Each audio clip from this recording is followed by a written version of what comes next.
My friends, each year on this first Sunday of Lent, we accompany Jesus into the desert as he is tempted by the evil one. This is also the time each year when we reflect on our call to be good stewards of the time and talent that God has blessed us with. The connection between these two things is Moses' speech in that first reading that we heard tonight. As Moses nears the end of his days as leader of the Israelite people, he reminds them of all that God has done for them, and he then implores them to always set aside time to offer thanks to God out of gratitude for all that God has done in their lives. They are to offer to God the first fruits of the produce of the soil. They are not to give God the leftovers, but they are to show their gratitude by giving away the best that the soil has produced. It is out of that heart of gratitude, remaining always conscious of what God has done for them, that will keep the people of Israel faithful to God. When they forget where their blessings come from, to whom they owe everything, they will fall into temptation and sin. As Jesus emerges from his baptism in the Jordan, Luke tells us that he is led by the Spirit into the desert for 40 days to be tempted by the devil. So it's no mistake that Jesus confronts the evil one. The Spirit of God intentionally draws him into this confrontation. So where does Jesus get the strength for this confrontation, especially after he has fasted for 40 days? Well, it comes from his deep and abiding relationship with the Father. Jesus never forgets who he is and whose he is. He belongs to the Father, and he lives his whole life in response to that relationship. He lives his whole life, in other words, out of a place of gratitude to the one who sustains him. The devil tempts him to find his security elsewhere, in earthly food and power, even power over God. Jesus refuses to give in to these earthly temptations. What happened in the desert and why he is able to resist the temptations of the devil is that Jesus clarified there in the desert who he was and whose he was. He emerges from the desert physically hungry, but filled with gratitude for the abiding love of his Father. And so, Jesus is the model of the faithful one that Moses imagined. Jesus gives back completely to the Lord in thanks for all that God has given him. On the cross, that giving back, that giving away, reaches its ultimate fulfillment. As you and I enter once again into this season of Lent, we too are called into the desert to reflect on who we are and whose we are. Through prayer, fasting, and almsgiving, our minds and hearts and bodies are purified so that we may know where our true sustenance comes from and give thanks to our good and gracious God. To be good stewards of the time and talent that God has blessed us with, we need to live from this heart of gratitude. If we do that, then we too will be compelled to give back to the Lord in thanks. And we will want to give back not our leftovers, but our first fruits. But as was the case with Jesus, and has been the case for people of faith since the time of Moses, we are tempted by the evil one to forget who we are and whose we are. We are tempted to find our security elsewhere and to forget where everything we have and everything we are come from. So Lent is a good time to be reminded to refocus on nurturing a heart of gratitude for the one who has loved us into existence, who pours abundant blessings on us during our lifetimes, and who welcomes us to him when our earthly pilgrimage is done. I want to invite you this Lent to reflect more deeply on the gifts of time and talent that God has blessed you with, and how you are making a return to the Lord in thanks. And I promise to do the same thing. In particular, I invite you to reflect on how you are using the first fruits of your time and talent to serve the Lord here in our parish. Many of you have expressed words of concern and support for me since I took on the responsibility of pastoring St. Thomas Aquinas in Camas and Our Lady Star of the Sea in Stevenson. I have to tell you that I am deeply grateful for your prayers and for your words of support. They mean more to me than you will ever know. I also have to tell you that 7 months into this, I continue to be grateful for this opportunity to contribute my time and talent to help the situation that we have here in the Southern Deanery. Today, I'm asking you for more help. I'm asking for that help not just for me, but for our parish. I'm asking for that help in the context of the call to nurture grateful hearts and to make a return to the Lord in thanks.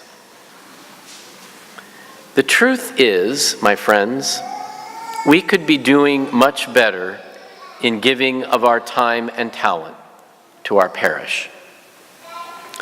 So let me name a few examples of where we are struggling to build a nurturing community of faith because of the lack of volunteers. For more than a year now, for example, we have heard much interest in starting a program called Children's Liturgy of the Word, where children are dismissed during Mass to hear and reflect on a simplified version of the scripture readings and then return during the preparation of the gifts. Many of you who have heard about this program and have seen it in other parishes are very supportive and think we ought to do this. And while there is much interest in starting this ministry, there are not enough people willing to commit their time and talent to make it happen. We also have many requests for childcare for different events in our parish. What a gift to live in a parish where there are so many requests for childcare. That's because there are so many children, and that is a huge blessing for us. But when we ask for volunteers, few, if any, people come forward to help. There are also regular requests for preschool Sunday school, but again, a lack of volunteers willing to be catechists makes this ministry impossible. When we seek sponsors for our adults in RCIA, very few people come forward. Sponsors who are here tonight, thank you for coming forward. And at times, when sponsors do come forward, present company excluded, one of the things they want to know is what's the bare minimum time commitment they have to make. These are for our folks becoming one with us in the faith. Sunday hospitality is another example. Hospitality after the Saturday evening vigil mass, the Sunday morning masses, and our Sunday supper. These are very well attended. Many of you voice concern when we don't have Sunday hospitality for one reason or another. But the truth is, it is often paid staff members who have to assure these gatherings happen. because of a lack of volunteers. I must admit, sometimes I think we are battling a consumer culture here where people are glad to be served at hospitality, but have no interest in seeing themselves as part of a community that is also called to serve at hospitality. Many of our school families who receive a generous subsidy from our parish to attend our school give very generously of their time and their talent and their treasure. But far too many do not do that. They have to be cajoled into giving just the bare minimum of time and talent and treasure that will get them that in-parish tuition. We have to do better than that. Many of you are willing to serve in some aspect of liturgical ministry, and I am deeply grateful for that. But too many of you don't see that as your responsibility to assist in our public worship, which is the center and the focus of all our life together as a parish. And far too often, and you see it when it happens, altar servers, MCs, Eucharistic ministers don't show up for their scheduled ministry. And we have to scramble to fill these important liturgical roles. Securing commitments from ushers, especially at our 11:30 a.m. Mass, has been a particular challenge this year. And what seems to be characteristic of these challenges, especially in the areas of liturgical ministry, is the unwillingness of people to commit to a specific schedule of service. An example of that, a very difficult example of that, occurred at our Christmas liturgies this year, when we didn't have enough Eucharistic ministers or ushers sign up for particular Christmas masses. Imagine that, not having enough Eucharistic ministers and enough ushers sign up for one of the biggest masses of the whole year. So, what did we do? Well, Sister Joelle and Nicole Lagana and I sat down and we kind of strategized about how do we make this work with fewer communion stations and with fewer ushers, only to then have, for every single one of our Christmas liturgies, plenty of Eucharistic ministers and ushers show up. They simply didn't see it as important to tell us that they were coming and sign up for a particular time. So all of that work that we did in strategizing about how to do it, then we had to scramble again, just before Christmas Masses started, to then put back in place all the regular communion stations. It was not fun. And these are only a few examples of where we struggle to fill volunteer roles in parish ministry. We can do better. Next weekend, after all our masses, I mentioned in the announcements, you will have an opportunity to make a commitment to serve here in your parish. We will have representatives of many different ministries in Marian Hall after all the masses for our ministry fair. But unlike past years, I ask you to make a commitment, not just shop around and learn interesting information about the ministries that are crucial to our life as a parish. I invite you to examine over this next week how you can give back to our parish in thanks for all the time and talent that God has blessed you with. And I invite you to reflect on how you can give, not from your leftovers, but from the best that you have to offer.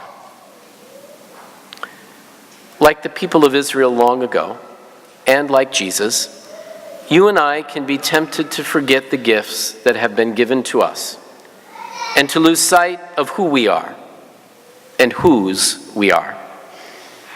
Our parish needs you to share your time and talent so that this can be a place where our faith is nourished and deepened.